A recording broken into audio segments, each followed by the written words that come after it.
Hi, இந்த video பார்க்குற எல்லாருக்கும் வணக்கம். ஸோ இது வரைக்கும் போட்ட வீடியோக்கு நீங்கள் கொடுத்த சப்போர்ட்டுக்கு ரொம்ப தேங்க்ஸ். அதே மாதிரி இந்த வீடியோவையும் ஃபுல்லாக பாருங்கள், கண்டிப்பாக உங்களுக்கு பிடிக்கும். பிடிச்சிருந்தா லைக் பண்ணி ஷேர் பண்ணுங்கள், மறக்காமல் சப்ஸ்கிரைப் பண்ணி சப்போர்ட் பண்ணுங்கள். ஸோ இன்றைக்கி நம்ம பார்க்க போகிற டாபிக் என்னென்னா semantic elements. So HTML semantic எலமெண்ட்ஸ்னால் என்ன, அது எங்கெல்லாம் அப்ளை ஆகும் அப்படின்னு சொல்லி பார்க்கலாம். வாங்க வீடியோக்குள்ளே போகலாம்.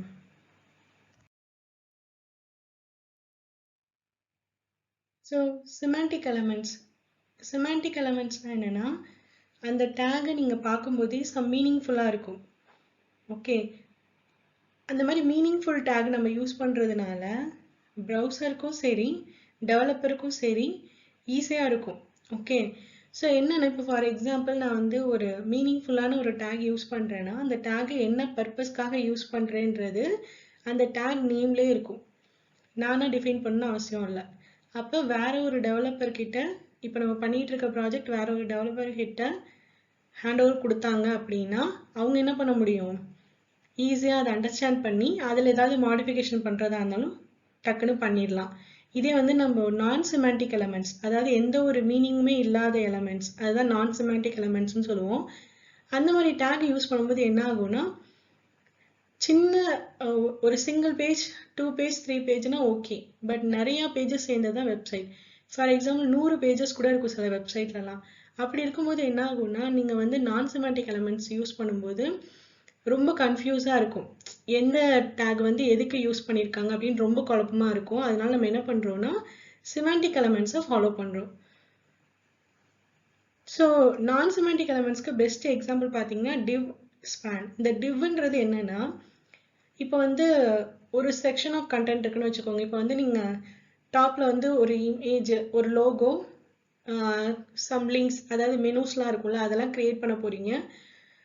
அதை வந்து நீங்கள் ஒரு டிவ்வில் டிஃபைன் பண்ணலாம். ஓகேவா, டிவ் டேக் ஓப்பன் பண்ணி க்ளோஸ் பண்ணி இன்பிட்வீனில் நீங்கள் வந்து இமேஜை, அதில் இருக்கக்கூடிய மெனூஸ் இதெல்லாமே நீங்கள் ஆட் பண்ணிக்கலாம். அந்த மாதிரி அடுத்த பாடி கண்டென்ட் எழுதும்போது என்ன பண்ணுவீங்க, திரும்ப ஒரு டிவ் கிரியேட் பண்ணி அதுக்குள்ளே கண்டென்ட்டை போடுவீங்க. இந்த மாதிரி ஒரு பேஜாக இருந்தால் ஈஸியாக சால்வ் பண்ணிடலாம். நிறையா பேஜஸாக இருக்கும்போது ரொம்ப குழப்பமாக இருக்கும்.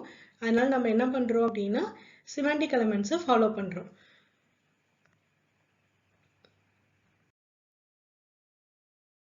ஸோ இது எல்லாமே செட் ஆஃப் சிமாண்டிக் எலமெண்ட்ஸ் என்னென்ன இருக்குன்னு பார்க்கலாம், எதுக்காக இது யூஸ் ஆகுதுன்னு பார்க்கலாம்.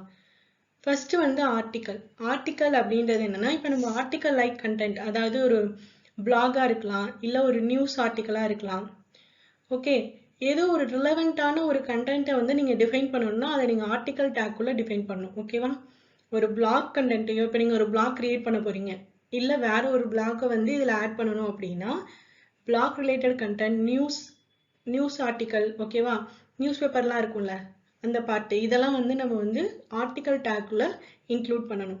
அடுத்தது பார்த்தீங்கன்னா அசைடுன்னு ஒரு டேகு. இதோட பர்பஸ் என்னன்னா, இப்போ நீங்கள் வந்து வெப்சைட் ஓப்பன் பண்ணீங்கன்னா சைடில் வந்து சம் ஆட்ஸ் எல்லாம் போயிட்டுருக்கும். ஓகேவா, ஆடுக்குன்னு சில ஸ்பேஸ் இருக்கும், மேக்ஸிமம் பார்த்தீங்கன்னா சைடில் தான் இருக்கும். ஸோ அதெல்லாம் வந்து ஆடு, அதுக்கப்புறம் வந்து இந்த வெப்சைட்டுக்கு ரிலவெண்ட்டான லிங்க், இது எல்லாமே வந்து நம்ம இந்த அசைட் டேக்குள்ளே இன்க்ளூட் பண்ணணும். அடுத்தது பார்த்தீங்கன்னா டீட்டெயில்ஸ்ன்ற டேக் எதுக்காகனா, இப்போ ஏதாவது ஒரு கண்டென்ட்டை வந்து நீங்கள் ஹைட் பண்ணி ஷோ பண்ணணும். அதாவது இப்போ யூசர் கிளிக் பண்ணும்போது அது ஷோ ஆகும், அதில் என்ன கண்டென்ட் இருக்கோ அது வியூ ஆகும். திரும்ப யூசர் கிளிக் பண்ணும்போது ஆட்டோமேட்டிக்காக அந்த கண்டென்ட் வந்து ஹைட் ஆகி இருக்கும். அது எப்படின்னு ப்ராக்டிக்கலாக பார்க்கும்போது உங்களுக்கு புரியும். அடுத்தது பார்த்தீங்கன்னா கேப்ஷன் ஃபிகர். ஓகேவா, ஃபிகர்ன்ற டேக் எதுக்காக யூஸ் பண்ணுவோம்னா, இப்போ வந்து ஒரு பிளாக் டயக்ராம் இல்லை வந்து ஒரு பிக்சர், இப்போ ஒரு பிளாக்லலாம் பிக்சர் போட்டிங்கன்னா என்ன பண்ணுவாங்கன்னா, அதை வந்து நான் டே 1 இங்கே நாங்கள் போனோம், ஸோ ஒரு டைட்டில் போடுவாங்க, டைமிங்லாம் போடுவாங்க. அந்த இடத்துல வந்து நம்ம அதை மென்ஷன் பண்ணுறது எல்லாமே ஃபிகர் டேக்குள்ளே நம்ம இன்க்ளூட் பண்ணணும். ஓகேவா, ஏன்னா அந்த டே 1, இப்போ வந்து ஃபார் எக்ஸாம்பிள் வந்து அவங்க வந்து ஒரு மைசூர் பேலஸ்க்கு போயிருக்காங்க அப்படின்னா டே 1 மைசூர் பேலஸ்ன்னு சொல்லி ஹெட்டிங் கொடுப்பாங்க. அப்போ வந்து அதை என்ன பண்ணணும், கேப்ஷன் டேக்குள்ளே இன்க்ளூட் பண்ணணும். டைட்டிலை கேப்ஷனுக்குள்ளே இன்க்ளூட் பண்ணணும். அந்த மாதிரி பிளாக் டயக்ராம், இமேஜஸ் எல்லாத்தையுமே ஃபிகர் டேக்குள்ளே பிளேஸ் பண்ணணும், அதாவது குரூப் பண்ணி வைக்கிறது, அவ்வளோதான். நெக்ஸ்ட் பார்த்தீங்கன்னா ஃபூட்டர் டேக் எதுக்காக அப்படின்னா, உங்கள் வெப்சைட்டோட எண்ட் கண்டென்ட் அதுதான். அதாவது இந்த காப்பிரைட் இன்ஃபர்மேஷன் இருக்கும், அந்த வெப்சைட்டோட அந்த இப்போ வந்து கம்பெனி ரிலேட்டட் வெப்சைட்னா அதோட அபவுட் எல்லாம் இருக்கும். அதுக்கப்புறம் பார்த்தீங்கன்னா சில லிங்க்ஸ் மேலே கொடுத்துருந்த அந்த மெனு செக்ஷனில் உள்ள லிங்க் எல்லாம் கீழேயும் திரும்ப ஒரு வாட்டி மென்ஷன் பண்ணியிருப்பாங்க. அப்புறம் ஏதாவது சைட் மேப்பு இந்த மாதிரி ஏதாவது இன்க்ளூட் பண்ணுவாங்க. ஸோ இந்த பர்பஸ்க்காக தான் ஃபூட்டர் டேக், அதெல்லாம் வந்து ஃபூட்டர் கண்டென்ட்ல வந்துடும். ஸோ நெக்ஸ்ட் பார்த்தீங்க அப்படின்னா ஹெடர் டேக் எதுக்காகனா டாப் ஆஃப் த வெப்சைட், உங்கள் வெப்சைட்டில் எடுத்த உடனே பார்த்தீங்கன்னா லோகோ இருக்கும், நிறையா மெனூஸ் இருக்கும், அந்த ஃபேஸ்புக் லிங்க்கு, இன்ஸ்டா லிங்க் அந்த மாதிரி ஐகான்ஸோட இருக்கும். அப்படி இல்லைன்னா வந்து காண்டாக்ட் பண்ணுறதுக்கு டீட்டெயில்ஸ் மேலே போட்டு வச்சுருப்பாங்க. ஓகே, இல்லைன்னா சைன் அப் சைன்இன்னு சொல்லி டாப்பில் இருக்கும். உங்கள் வெப்சைட்டோட டாப் போர்ஷனை இன்க்ளூட் பண்ணுற, அதாவது டாப் போர்ஷனில் நீங்கள் என்னென்னலாம் கண்டென்ட் போட போகிறீங்களோ அது எல்லாத்தையுமே ஹெடர் டேக்குள்ளே டிஃபைன் பண்ணணும். ஓகே, அதே மாதிரி எண்ட் ஆஃப் த உங்கள் வெப்சைட்டோட எண்டில் பாட்டமில் வந்து என்ன மாதிரி கண்டென்ட்லாம் டைப் பண்ண போகிறீங்களோ அது எல்லாத்தையுமே ஃபூட்டர் டேக்குள்ளே இன்க்ளூட் பண்ணணும். மிடில் போர்ஷன் இருக்கா, இப்போ ஹெட்டருக்கும் ஃபூட்டருக்கும் இல்லாமல் இடைப்பட்ட அந்த போர்ஷனை தான் நீங்கள் வந்து மெயின் டேக்குள்ளே பிளேஸ் பண்ணணும். ஓகேவா, இது எல்லாமே வந்து டேக் வந்து மீனிங்கோட நம்ம இன்க்ளூட் பண்ணுறோம், அவ்வளோதான். மற்றபடி இதுக்குன்னு தனியாக ஸ்டைல் அந்த மாதிரி எதுவுமே கிடையாது. ஜஸ்ட்டு டேக் வந்து மீனிங்ஃபுல்லான டேகை நம்ம யூஸ் பண்ணோம் அப்படின்னா திரும்ப மாடிஃபை பண்ணுறதுக்கோ இல்லை இன்னொரு வாட்டி அதை ரிவ்யூ பண்ணுறதுக்கோ ஈஸியாக இருக்கும். அந்த பர்பஸ்க்காக மட்டும்தான் இந்த எலமெண்ட்ஸ்லாம் நம்ம யூஸ் பண்ணுறோம். அடுத்தது பார்த்தீங்கன்னா மார்க்னு ஒரு டேக், இது ஆல்ரெடி நான் உங்களுக்கு வந்து சொல்லியிருக்கேன் பேசிக் டேக்ஸ் படிக்கும்போது. மார்க்ன்றது வந்து ஒரு கண்டென்ட்டை ஹைலைட் பண்ணி காட்டுறதுக்காக நம்ம யூஸ் பண்ணுறது. அடுத்தது பார்த்தீங்கன்னா நாவ்னு ஒரு டேகு. நாவோட பர்பஸ் என்ன அப்படின்னா, இப்போ வந்து நான் நிறையா இப்போ மெனுஸ் நிறையா இருக்கும், ஒவ்வொரு மெனுவாக கிளிக் பண்ணும்போது ஒரு பேஜுக்கு டைரக்ட் பண்ணும். ஓகேவா, ஸோ அந்த மாதிரி லிங்க்ஸ் எல்லாத்தையுமே எப்போவுமே nav டேக்குள்ளே டிஃபைன் பண்ணணும். அது நீங்கள் ஹெட்டர் செக்ஷனில் யூஸ் பண்ணாலும் சரி, ஃபூட்டர் செக்ஷனில் யூஸ் பண்ணாலும் சரி, எந்த இடத்துலலாம் லிங்க் உங்கள் வெப்சைட்டில் இன்க்ளூட் பண்ணுறீங்களோ அதெல்லாமே வந்து nav டேக்குள்ளே தான் குரூப் பண்ணணும். ஓகே, அப்போ தான் ஈஸியாக அண்டர்ஸ்டாண்ட் பண்ணிக்க முடியும். நெக்ஸ்ட் பார்த்தீங்க அப்படின்னா செக்ஷன் ஒரு டேகு. இந்த டேகோட பர்பஸ் வந்து கிட்டத்தட்ட ரிலேட்டட் டு ஆர்டிக்கல். ஓகே, ஏதோ ஒரு டிவிஷனாக நம்ம வந்து கண்டென்ட்டை ஸ்ப்ளிட் பண்ணி எழுதுகிறோம் அப்படின்னா அது எல்லாத்தையுமே வந்து செக்ஷன் டேக்ல கொடுக்கலாம். ஓகேவா, சாரி, ஒன்று ஆர்டிக்கல் ரிலேட்டட் கண்டென்ட்டை ஆர்டிக்கல் டேக்ல கொடுக்கணும். அது மாதிரி செக்மெண்ட்டாக பிரித்து எழுத போகிற கண்டென்ட்டை செக்ஷன் டேக்ல நீங்கள் டிஃபைன் பண்ணிக்கலாம். ஓகேவா, அடுத்தது பார்த்தீங்கன்னா சம்மரி. இந்த சம்மரியோட பர்பஸ் என்னன்னா, இப்போ நீங்கள் டீட்டெயில்ஸ் டேக் இன்க்ளூட் பண்ணுறீங்கல்ல, அப்போ வந்து டீட்டெயில்ஸ் டேகு நெக்ஸ்ட்டு நீங்கள் வந்து சம்மரி டேக்கு பிளேஸ் பண்ணுவீங்க. இந்த சம்மரி டேக் வந்து டீட்டெயில்ஸோட டைட்டில் மாதிரி. ஓகே, இப்போ நம்ம ஃபிக் கேப்ஷன் யூஸ் பண்ணுறோம்ல, அந்த மாதிரி டீட்டெயிலுக்கான டைட்டில் வந்து சம்மரி டேக். அடுத்தது பார்த்தீங்கன்னா டைம் வந்து நம்ம டைம் இப்போ மென்ஷன் பண்ண போறீங்க உங்கள் வெப்சைட்டில் அப்படின்னா அந்த டைம் டேக்குள்ளே இன்க்ளூட் பண்ணுங்கள். நம்ம எப்படி அட்ரஸ் டேக் யூஸ் பண்ணி அட்ரஸ் மென்ஷன் பண்ணோம், அந்த மாதிரி டைம் நீங்கள் ஏதாவது வெப்சைட்டில் டிஃபைன் பண்ணணும்னா அதுக்கு வந்து இந்த டைம் டேக் இன்க்ளூட் பண்ணிக்கணும். ஓகே, டேட் டைம் எதுவாக இருந்தாலும் இந்த இடத்துல வந்து டேட் டைம் அப்படின்னு சொல்லி ஒரு ஆட்ரிபியூட் கூட யூஸ் பண்ணுவாங்க, பட் பர்பஸ்லாம் சேம் தான். டேட் டைம் ஆட்ரிபியூட் யூஸ் பண்ணீங்க அப்படின்னா இயர், மந்த், டேட் அப்படின்னு சொல்லி ஸ்பெசிஃபை பண்ணணும். ஓகே, இப்போ ப்ராக்டிக்கலாக பார்க்கலாம். Notepad++ ஓப்பன் பண்ணிட்டு file new. Okay, so next வந்து டாக் டைப் HTML டிஃபைன் பண்ணுறோம். வழக்கம் போல் ஹெட் டேக், பாடி டேக் இதெல்லாமே நம்ம இப்போ டைப் பண்ணிக்கிறோம்.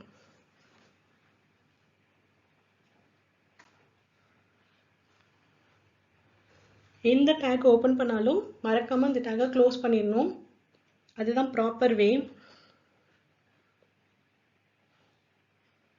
ஓகே, ஸோ டைட்டில் நான் என்ன டிஃபைன் பண்ணுறேன் அப்படின்னா சிமாண்டிக் எலமெண்ட்ஸ் அப்படின்னு சொல்லி நான் டைப் பண்ணிக்கிறேன்.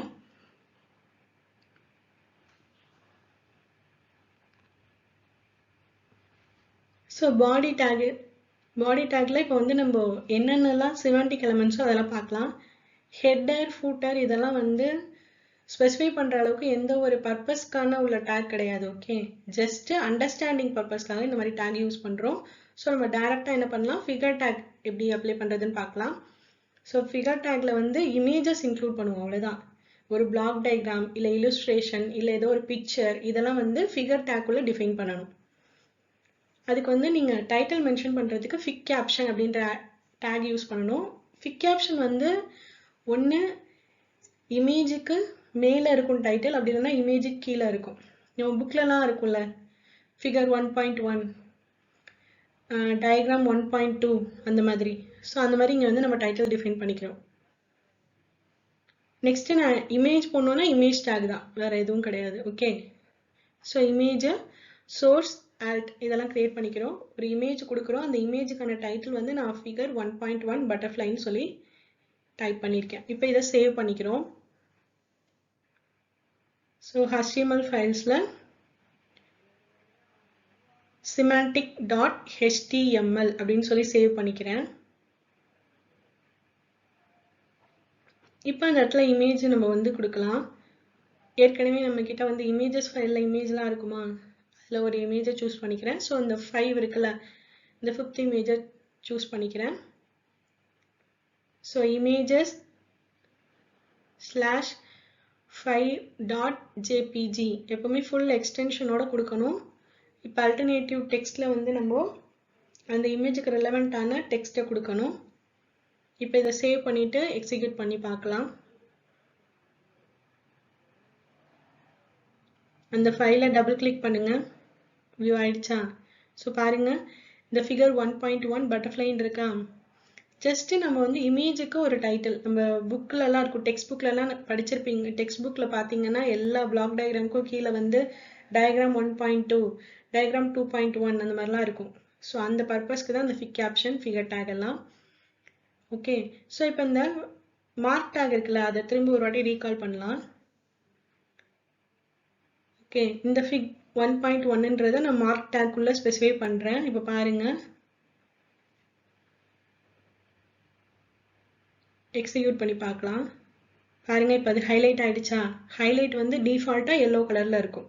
உங்களுக்கு இது வந்து மறந்துருச்சு அப்படின்னா திரும்ப பேசிக் டேக்ஸ் வீடியோ போய் பாருங்க, இன்னும் ஈஸியாக புரியும். இதுக்கு முன்னாடி போட்ட எல்லா வீடியோஸோட லிங்க்கும் இந்த வீடியோவோட நான் என் பேஜில் லிங்க் பண்ணுறேன். மறக்காமல் அது எல்லாத்தையுமே ரீகால் பண்ணிக்கோங்க. இப்போ நம்ம டீட்டெயில்ஸ் டேக் பற்றி பார்க்கலாம். நான் என்ன பண்ணேன், டீட்டெயில்ஸில் வந்து நீங்கள் என்ன மாதிரி கண்டென்ட்டை வேணாலும் ஹைட் பண்ணி வைக்கலாம். ஸோ டீட்டெயில்ஸ் டேக் ஓப்பன் பண்ணிக்கோங்க, டீட்டெயில்ஸ் டேக் க்ளோஸ் பண்ணிக்கோங்க, மிடில் கண்டென்ட் எழுதிக்கோங்க. அதுக்கு அடுத்து டீட்டெயில்ஸ் டேக் ஓப்பன் பண்ணதுக்கு நெக்ஸ்ட் லைன்லேயே சம்மரி டேகு கிரியேட் பண்ணிக்கணும். அதில் வந்து நான் கிளிக் ஹியர் அப்படின்னு சொல்லி டைப் பண்ணிக்கிறேன். ஓகே, அந்த சம்மரி டேக் அப்புறம் என்னென்ன கண்டென்ட்லாம் இருக்கோ அது எல்லாமே ஹைட் ஆகிருக்கும். இப்போ பாருங்க, சேவ் பண்ணிட்டு ரன் பண்ணலாம். ரெஃப்ரெஷ் பண்ணுங்க, பாருங்க, கிளிக் ஹியர்ன்றது சம்மரி டேக்ல இருந்த கண்டென்ட். அதை கிளிக் பண்ணும்போது அதுக்கு கீழே கொடுத்த கண்டென்ட் டிஸ்பிளே ஆகும். ஓகே, இது வந்து விக்கிபீடியாவில் பார்த்தீங்கன்னா கேரியர், கேஸ்டிங் இந்த மாதிரிலாம் லிங்க்ஸாக இருக்கும். ஒவ்வொரு லிங்காக கிளிக் பண்ணும்போது அந்த கீழே உள்ள கண்டென்ட் டிஸ்பிளே ஆகும். திரும்ப அந்த லிங்கை க்ளோஸ் பண்ணிட்டீங்கன்னா கண்டென்ட் க்ளோஸ் ஆகிடும்.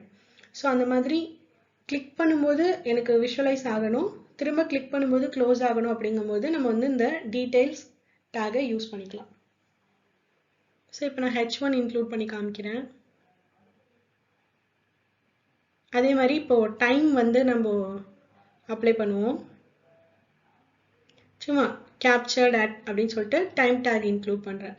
ஸோ டைம்னு போட்டால் டைம் வராது. ஓகே, ஜஸ்ட்டு இப்போ அட்ரஸ் நம்ம ஸ்பெசிஃபை பண்ணுறதுக்கு எப்படி அட்ரஸ் டேக் இன்க்ளூட் பண்ணுறோமோ அந்த மாதிரி அண்டர்ஸ்டாண்டிங் பர்பஸ்க்காக யூஸ் பண்ணுறது தான் semantic tax. Okay,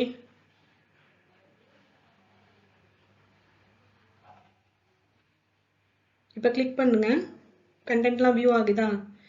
so click பண்ணும்போது கண்டென்ட் வியூ ஆகணும், திரும்ப கிளிக் பண்ணும்போது கண்டென்ட் ஹைட் ஆகணும் அப்படின்னா நீங்கள் டீட்டெயில்ஸ் டேகை இன்க்ளூட் பண்ணணும். இதுதான் வந்து semantic elements. கிளியராக புரிஞ்சிருக்கும். So remaining tags next class பார்க்கலாம்.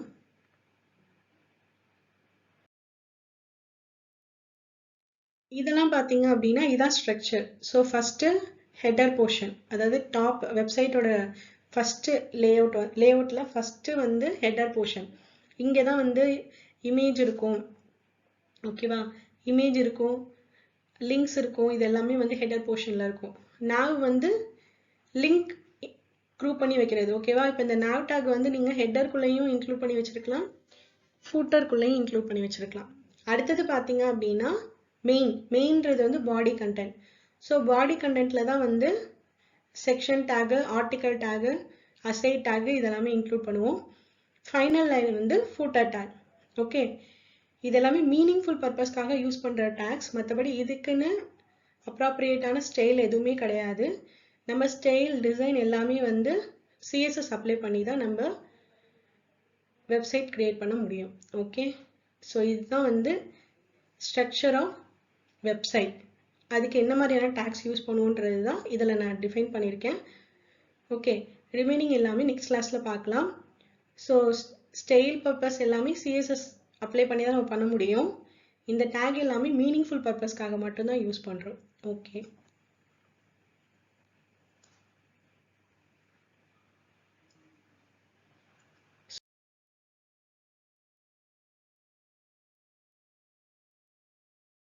இது வரைக்கும் பார்த்த எல்லா டேக்குமே உங்களுக்கு கண்டிப்பாக புரிஞ்சிருக்கும். ஏதாவது டவுட் இருந்தால் கமெண்ட் செக்ஷனில் கேளுங்க, நான் உங்களுக்கு ரிப்ளை பண்ணுறேன். அதே மாதிரி திரும்ப திரும்ப ப்ராக்டிஸ் பண்ணுங்க, அப்பதான் வந்து உங்களுக்கு நல்லா ரிஜிஸ்டர் ஆகும் ஒவ்வொரு டேகுமே. பிடிச்சிருந்தா லைக் பண்ணி ஷேர் பண்ணுங்க, மறக்காம சப்ஸ்கிரைப் பண்ணுங்க. தேங்க்யூ.